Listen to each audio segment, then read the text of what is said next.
All right, it's trade deadline week here on the Winning Plays podcast. My name is Brian Robb. Happy to be joined today once again by Souichi Terada of Mass Live, who is with the Celtics in the midst of their road trip heading into the trade deadline. But Souichi, we got to trade. We actually have some movement here to kick things off at the beginning of the week. Norm Powell not coming to Boston. Robert Covington not coming to Boston. They're headed to the Clippers in a 5-player deal with a bunch of I don't know what you call this junk going back to the Blazers, but nothing. I'd say nothing inspiring. Eric Bledsoe, Justice Winslow. I think Keon Johnson is the. I actually know. I'm gonna have to ask you about him because you're the college guy, so you know these guys coming out of the draft. And a second round pick heading to the Blazers. It seems like here this is just the start of not the Blazers blowing it up, but essentially them throwing in the white flag on this season and but the Clippers pick up a couple good guys, and maybe just not for the present, but maybe for the long term for them. What did you think about this deal when you saw it? First and foremost, the Clippers got a. I don't know if junk is calling it the right term, like you said, but I think a lot of people in NBA circles, NBA fans, media, everyone is just kind of a little bit surprised that this was all it took to get Norman Powell and Robert Covington. I'm really surprised about it. I mean, Eric Bledsoe at this point in his career, he is what he is. Like Justice Winslow, funnily enough, like I had a bet with my best friend's brother, like in 2015 about who would be better, Justice Winslow or Stanley Johnson. We were both wrong about both those guys. So, you know, yeah. So we were 0 for 2 there. Luckily, neither of us had to pay $20 to the other guy. But Keon Johnson, yeah, I mean, he's only 19. Like he turns 20 next month. But like you don't know. Like he was a first round pick last year. Like you just you don't know what you got in him though. Like you don't know if he's an NBA player. And he's look at this trade and you're kind of like, really that's all it took. Like you I'm sure like the offers will get better the closer we get to February 10th, but the fact that they pulled the trigger today, less than a week, obviously going into the trade deadline is very interesting. But the only thing I would add on to that is the disrespect to Juancho Hernan Gomez and Bol Bol and PJ Dozier Fair and Brent point. Forbes is I'm sure this will reverberate throughout NBA circles. The forgotten trade, the forgotten 13 trade there.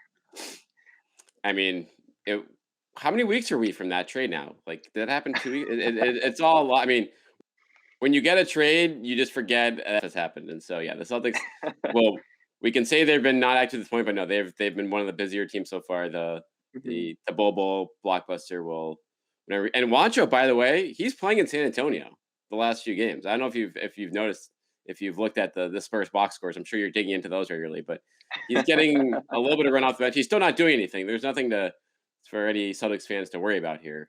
But that Not another Garrison Matthews situation. yeah, it's not a Garrison Matthews situation in Texas. This is Wancho he's getting some time, and it's pretty much what he was doing up here. So that's par for the course. But yeah, so I think the main name here, we can the Blazers situation.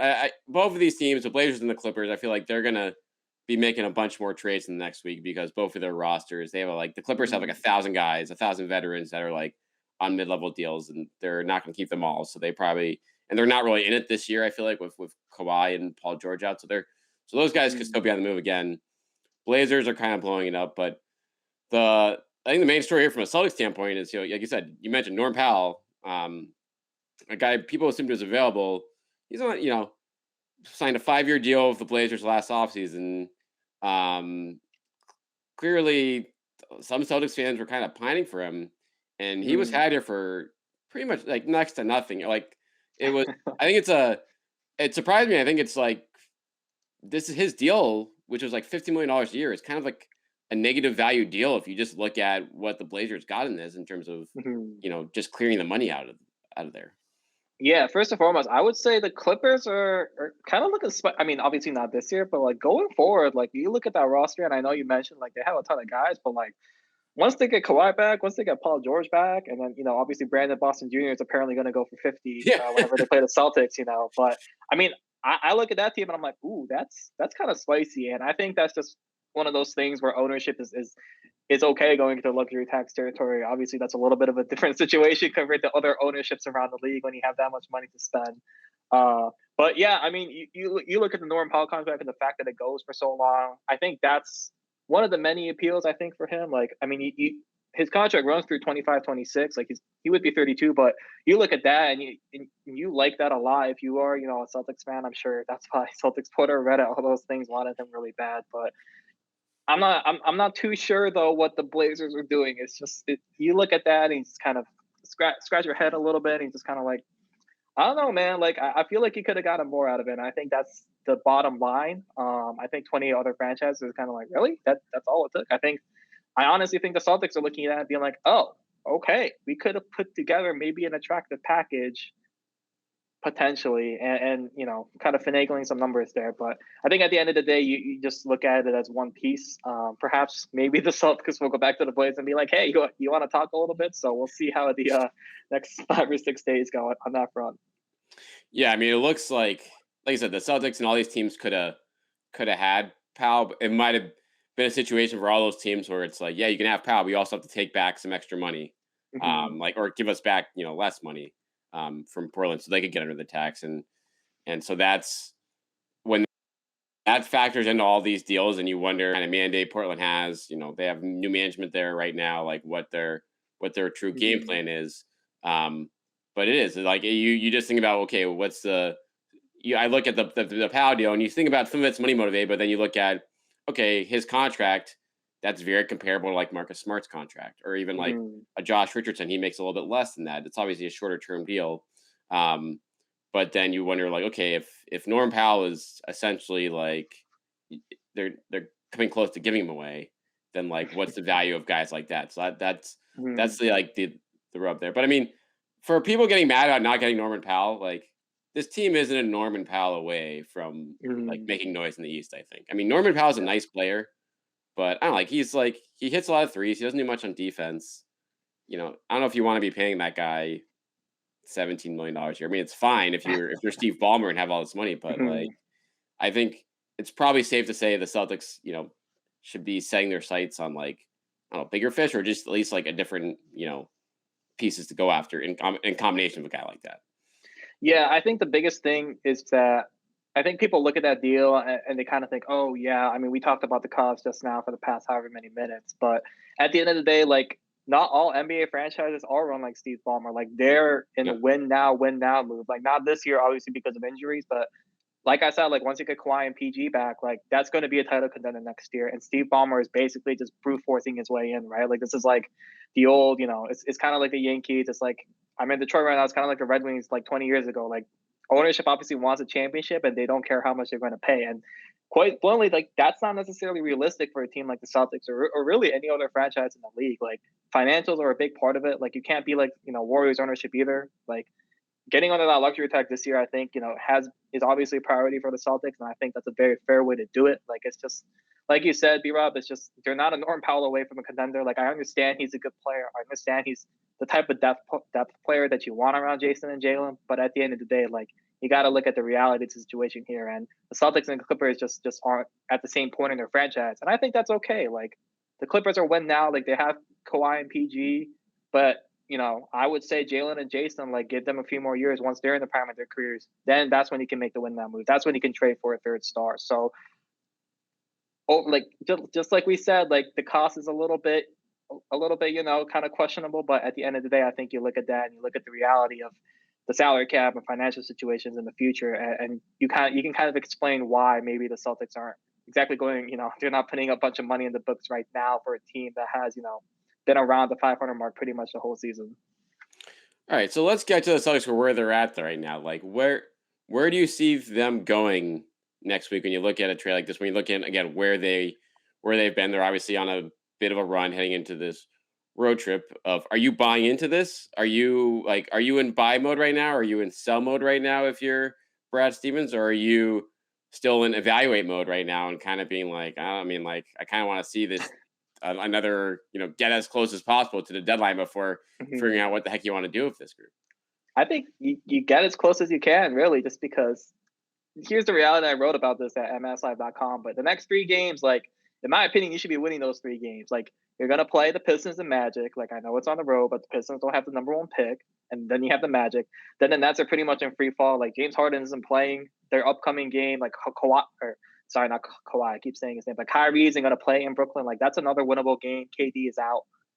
if you are 60 and above 500, I don't know if you're necessarily going to buy mode. Like I don't think that's quite in the works, but I say you try to evaluate this. I think realistically, B Rob, like if I had to, if you had to put betting odds on it, I bet realistically, like it'll just be like a Dennis Schroeder trade to offload a little bit of money and try to get an asset back. But hey, if you get a great offer for Josh Richardson, who's hitting 41% from three, like I think you take that one. But at the end of the day, like I know you wrote that Marcus Smart to Minnesota kind of trade rumor thing. Like if a team is willing to give you a king's ransom for Marcus Smart, like it'll be difficult to say no. But perhaps that's I think maybe a little bit more down the line, maybe in the off season, if you are going to make that move. I just think you look at the Celtics, like the net rating looks amazing. Like you have a top 5 defensive rating. Your offense is slowly starting to.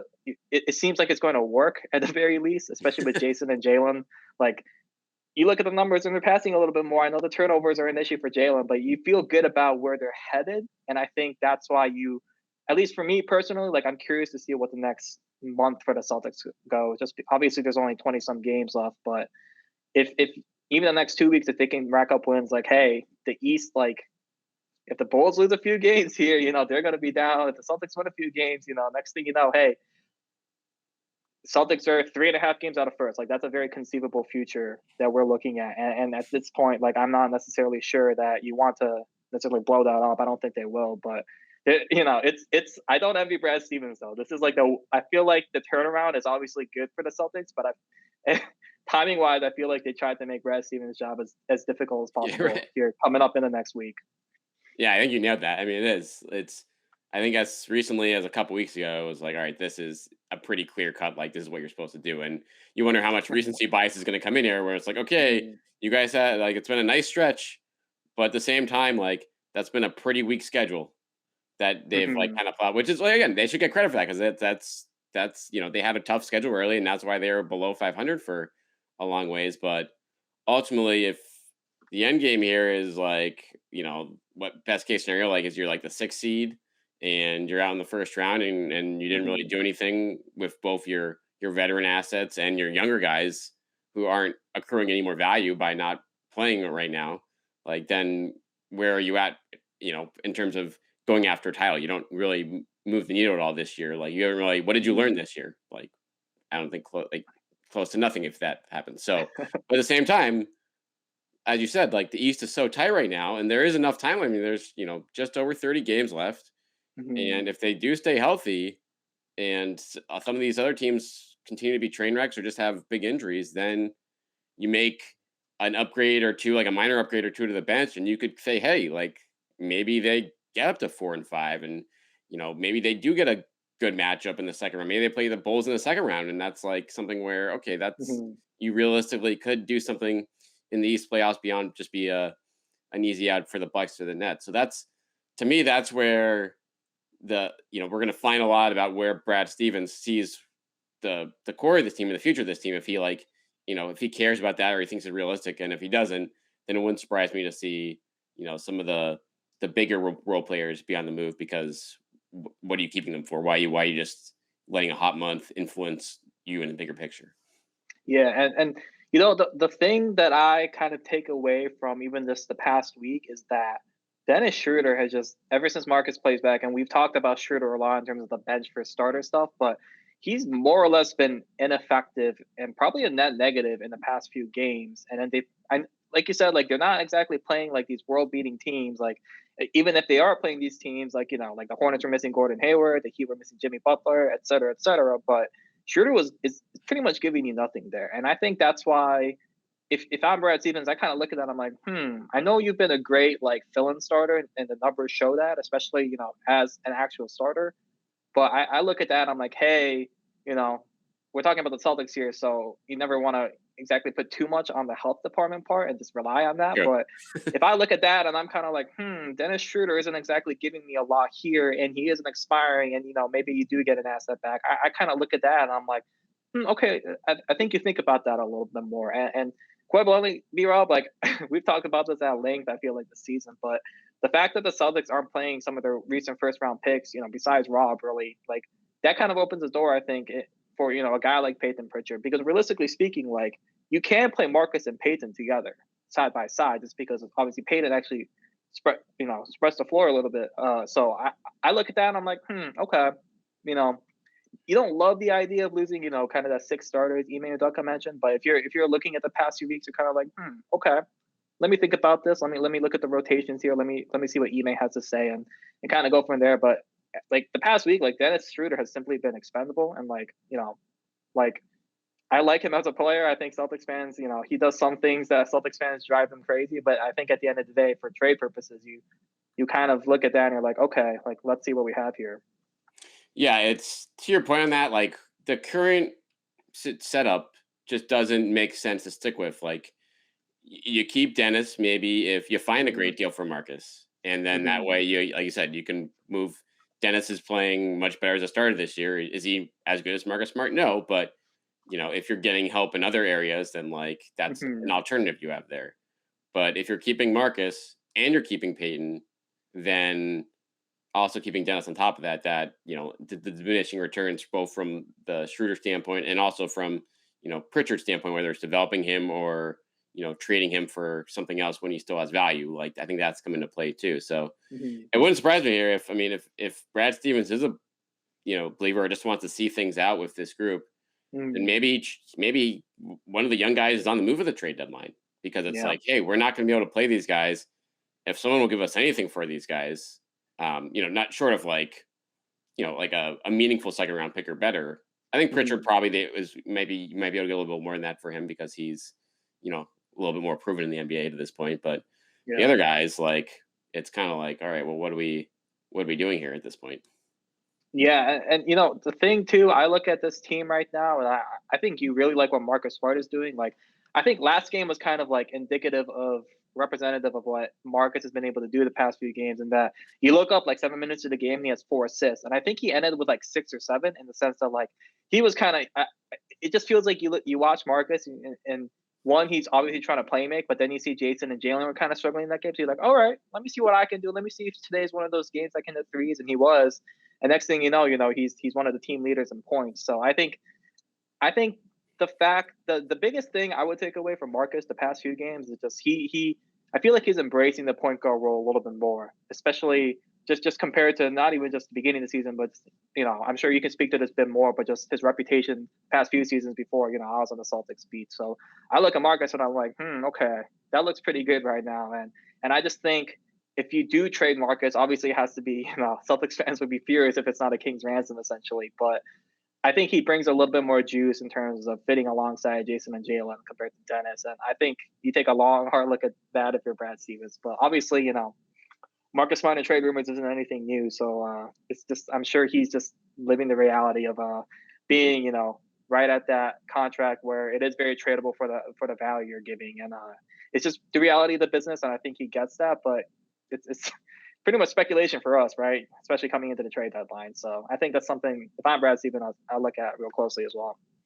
Yeah, I mean, you nailed it on Smart. I mean, I think we talked about this at a game earlier this week. Like, I think this is probably one of his best, 2 week stretches of his career, Mm-hmm. in terms of buying in. And that consistency offensively in terms of buying into his role has been tough to come by.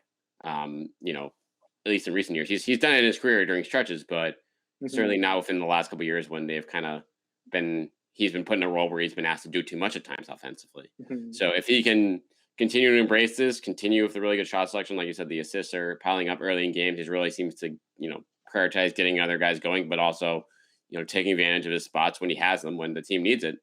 Then Mm-hmm. that's a formula where, yeah, like that's going to be a guy that you want to keep. And so Mm-hmm. whether that this stretch influences that or not, will be interesting to see in the coming days. All right, let's go to prediction mode now. Let's go around the league first, and we'll come back to the Celtics here. Who do Ooh, you? okay. Is there any like what team or player? Is there anything that look around the league right now? You hear them. I mean, obviously, there's the obvious names like a Ben Simmons or maybe a Bradley Beal. Or do you see one of those guys moving, or do you see someone under the radar?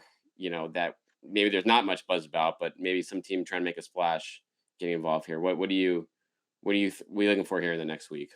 Yeah, well, I'm in Detroit. I'm from Michigan. Like, I'm very curious to see if the Pistons generate much interest for Jerami Grant, honestly. It's a good And one. I think, the Celtics have been linked to Jerami Grant this year, and obviously last year was reported, basically 2 first-round picks for Jerami Grant. Uh, like, I'm curious to see if he moves. I know Jerami Grant specifically chose Detroit for a number of reasons, but one of those reasons was to be a number 1, number 2 kind of option. Do you Obviously, think he would fit in Boston? Like, just based on that, like, on what I you're just just talking about right there, is the yeah. fit next to Tatum and Brown, does that make sense to you? Like, you watch, obviously, a lot of Detroit basketball, like, Well, what do you think of that? Like, are you used to? well, Celtics basketball kind of takes up my time, and Pistons basketball isn't exactly worth watching besides Kate a lot of the times. Right. But yeah, I think the fit question is the biggest one, even not just for the Celtics, but like league wide, because you're bringing in Jerami Grant, who's obviously he had a career year last year. He was kind of on the lower end of all-star snubs, I would say. Not like the first few, but like maybe like fourth or fifth. And you look at that and you feel good about what he has done. But like you said, B Rob, like he specifically came to Detroit. One of the reasons, one of many reasons, was to be one of the top options. Like I believe it was reported the Nuggets had a similar contract offer or the same one, and he chose like Detroit specifically because he wanted to score more. And so, in like a hypothetical world where the Celtics end up getting Jerami Grant, like I think he will play his role. Like based off of what I've seen and what I've read, like I don't think he's one of those guys that like moves the needle in terms of like, it's like a locker room cancer or anything, or just like will make a fuss. But he only has like a year left on his contract. Like I can very much so see him being like, hey, I was just Western Conference Finals with the Nuggets, but let me go to the Pistons. Like I wouldn't exactly be surprised if he wanted to be that guy. And who am I only like, hey, if that's what you prioritize in your career, like I get it. Like more power to you, I guess. But I think that's one guy I'm very curious to see, just because I think the Pistons kind of viewed him as maybe part of the core, but hey, he finds himself in a little more rumors. It seems like, so just one of the under the radar guys that I'm a little curious about going into this week. Yeah, you wonder if you got a taste of it the last couple years on a really bad team, and it's like, "Okay, well, yeah, I got that was fun." But, like, it's also Those it's numbers not were as good. fun, right, it's not as fun when I'm scoring 20 points, but we're winning 20 games. Um, and I do wonder in Um, Detroit too, to your point, like, do they move him, obviously, when they can get good value for him, and also because it's like, "Hey, this is Cade's team now." And, like, we mhm. don't like, "Sorry, Jeremy, you're like, that was fun for a year and a half, but, we're gonna give the keys to the heir apparent here." Yeah, and it could be a situation too where it's kind of like, hey, I showed that I can do this. Like I've proven to the league what kind of player I am. So let's maybe go to a winner and maybe not score 20 some points again, but maybe 16 to 18. And in that role, I could definitely see him fitting the Celtics. Like he's one of those players I think is pretty good versatile, and that's kind of the role he played with the Nuggets. Obviously, when you have a Jamal Murray and a Nikola Jokic, you're not getting all the shots. So I think he would be a fine fit for the Celtics. Honestly, like I don't think he would like be like make a huge fuss about it. I'm sure he'll say all the right things. Celtics championship organization, etc. So just a little bit of juice though. Who would you be willing to give up for him if you're the Celtics? Like, what's, Oh man. I mean, he makes, like, what, like, around $20 million a year, Mhm. Grant, so you're obviously gonna have to he's not gonna fit into the TPE, you're gonna have to give up, Mhm. like, a meaningful piece. It's tough to find a match, I feel like, because Yeah. with the Pistons timeline, like, Mhm. even if you offer Smart and some other stuff, like, is that what they Is want at that this point? I mean, enticing? Yeah. yeah, like, I don't really see it. I will say Marcus Smart, I think, would be like a very good cultural fit in Detroit. Like he's very blue collar type energy, Yeah, that's true. and Detroit would love that. Like I could definitely see that fit. Not to not to speculate too much, but just a random comment. But yeah, I think if you're the Celtics, if you're the Celtics, you would have to trade you would 100% have to trade some of the young guys. Marcus would probably have to be involved. Just maybe a Josh Richardson type. Just to make salaries work and all that kind of stuff. But I'm sure some draft assets will also be included. And maybe not 2 first round picks if you're giving up other like actual valuable Right. pieces. But I'm sure like something will have to be thrown in just because these are the Pistons and they are in full rebuild mode.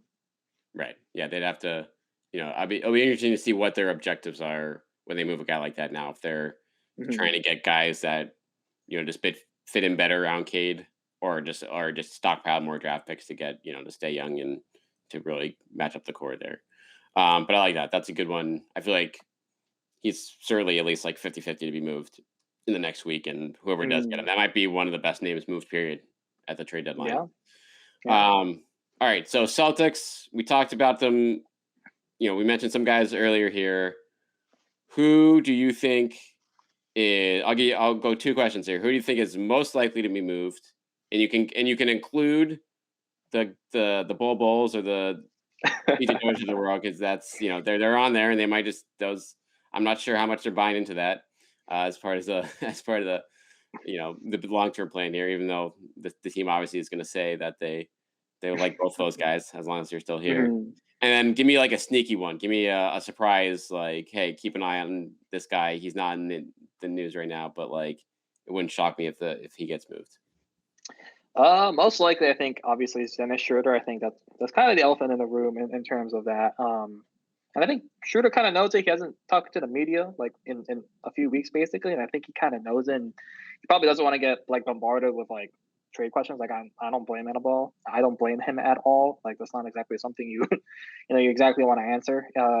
So I get it. In terms of a sneaky name, maybe someone like I don't know, Aaron Nesmith, maybe just to I don't know necessarily in terms of like I don't think Aaron Eastman's going to be the center of the deal, but I do think a team kind of looks at him. You look at what he's done this season. I think it's very easy to explain away, especially as a second year player.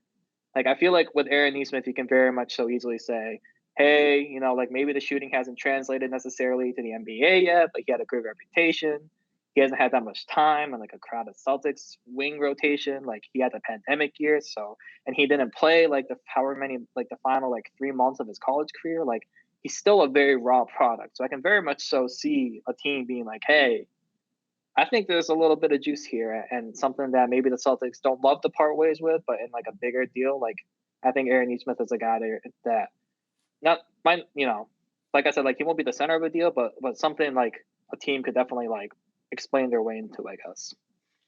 Yeah, I'm with you on that. I mean, there's still a lot of mystery there in terms Mm-hmm. of like, yeah, he's had a real rough shooting year this year with inconsistent minutes. What we saw last season, it was kind of the same story. He had like a real rough start, and then I Mm-hmm. probably honestly, when you came on the beat Suichi in like in February, that's when he started to figure it out a little bit. I feel like, and Mm-hmm. he obviously was a big part of the rotation for the second half of the season and the playoffs, and he's lost that spot essentially to Josh Richardson this year. And with Ime Udoka running a tight rotation here, it just Eight at this bands, point it yeah. almost like it's just like it doesn't having him and Romeo. It's through the rest of this year, if you're going to keep Richardson, doesn't make a ton of sense. And Yeah, so true. since those two guys are probably diminishing assets at this point, Mm-hmm. then it might be a situation where you see what you can get the best for either of those guys and then Mm-hmm. make that move if you're not Yeah. sold. And I'm not sure if the organization is fully sold. Like, Mm-hmm. they're optimistic about both, but I don't know if they're in love with one over the other in the front Yeah. office to the point where it's like, hey, we're not gonna move one of these guys for. I mean, I doubt you could even get a first round pick for either of those guys at this point. Yeah, yeah, they are a little repetitive. I believe they're like, I think I looked this up. Like their birthdays are like 2 days apart or something. Well, Josh and Dennis have the same birthday. So looking at birthdays and everything, I'm always curious about age, I guess. But yeah, I do agree. They're a little bit of a repetitive thing. I think Neesmith obviously has a little bit more, just a little bit more shine, I guess you could say, just being a second year player and contract situation and all that compared to Romeo. So yeah, you feel bad for the guys. Like I think they've shown some things here. Obviously, they've had struggling stretches, but at the end of the day, like their early 20s, like they're just figuring this out, and that's why I think, you know, if I'm an opposing team, I kind of look at those and I'm like, hey, maybe cheap, like buy low and see and kind of see what happens. They are former first round picks for a reason. And now, one final big question: is Bol Bol still on this team at the end of the season? That's what the people want to know. Are we gonna be able to see Bol Bol on the court? Which I think the Garden would absolutely erupt. I mean, he is the people were really excited about. I mean, he's not going to play until the very end of the season. And at that point, he's not going to have a real chance to like obviously get in the rotation at that point because they'll be getting ready Mhm. for the playoffs. So you're going to see him in coverage time of that. But I don't know. Ever since college, there's always been a lot of people get real fired up about Bobo. Obviously, from his dad and everything. But like, what's Mhm. I am curious to see. I mean, that's an easy guy to move to get out of the tax if they end up not doing other stuff. But you Mhm. wonder if there's a little part of them that was like, yeah, well, maybe we'll take a flyer on this guy. Yeah, I mean, for a salary dump move for Juancho Hernangoma, it's like, in my opinion, he could do a lot worse than Bol Bol. He's hard to miss. I will say that much. He's a hard dude to miss. So I don't know. We'll see. Like Ime has said, like the RFA stuff, and like we'll see if he has any juice at the end of the year. Like they obviously don't have a timetable for his return, which makes things a lot more difficult. But Yeah. well, all we know is that he's a quiet guy and he played college ball with Peyton Pritchard. So I'm excited to hear more about him if as his recovery continues in Boston. But hey, who knows? Maybe he does get traded, and it'll be his Celtics stint will be longer than his Pistons stint at least. So It's bright true. side of the situation. Yeah, this is true. All right. We're going to wrap it up right there. Again, make sure you're following Souichi Terada on Twitter. That's at SOUICHI and make sure you're checking out all this stuff on Mass Life. He'll be with the throughout this upcoming road trip. So anything that breaks, he'll be all over it there. And we'll be, debating ourselves on Mass Life. I think we're probably gonna do a roundtable on the trade deadline this week, Souichi. I think we're due for Oh, that. all right. Just We should do the All Star draft too. That'll be yeah, fun. we had All-Star draft too. We'll be tearing each other apart after that one. But again, he's doing great stuff there. Make sure you check him out and follow him on Twitter. And thanks for listening to the Winning Plays Pod. Rate us, review, subscribe, all that good stuff. And we'll be back with you guys next week could be a busy week here. We could have multiple pods if the Celtics get busy. So either way, stay tuned for that, and we'll keep you covered here.